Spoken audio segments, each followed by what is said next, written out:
কিরে বন্ধু, অনেকদিন পর আমার বাসায় এলি। কিরে, তোর কিছু হয়েছে নাকি? না, আমার কিছু হয়নি। আজকে তো কোচিংয়ে যাইনি। কোচিংয়ে পড়া তো জানি না, তোর কাছে পড়াটি শুনতে এলাম। ও, এই ব্যাপার। তা আগে বলবি না?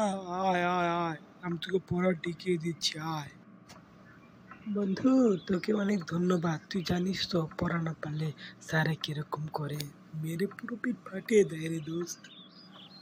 তোকে আমি পড়াটি টিকিয়ে দিচ্ছি, কিন্তু তার আগে বল, তুই কিছু খাবি নাকি? চা, নাস্তা, বিস্কুট, চানাচুর আনবো? কি আনবো? আনবো? না রে দোস্ত, এখন কিছু খাবো না। চল, পড়াগুলো টিকে দিবি। চল চল চল। আজকের এই ভিডিও এ পর্যন্ত। তোমরা সবাই লাইক অ্যান্ড সাবস্ক্রাইব করে পাশে থাকো। দোস্ত, ঠিক বলেছি না বল? হ্যাঁ, তুই দোস্ত ঠিকই বলেছিস। লাইক অ্যান্ড সাবস্ক্রাইব সবাইকে করতে হবে, নয় করে আমি আর ভিডিও বানাবো না। ভিডিও বানাতে কিন্তু অনেক কষ্ট হয়। তো তোমরা সবাই জলদি করে লাইক এন্ড সাবস্ক্রাইব করে দাও এবং ছোট্ট করে একটু কমেন্ট করে দিও, যাতে আমরা বুঝতে পারি তোমাদের কাছে ভিডিও ভালো লাগে কি লাগে না। ওকে, গুড বাই।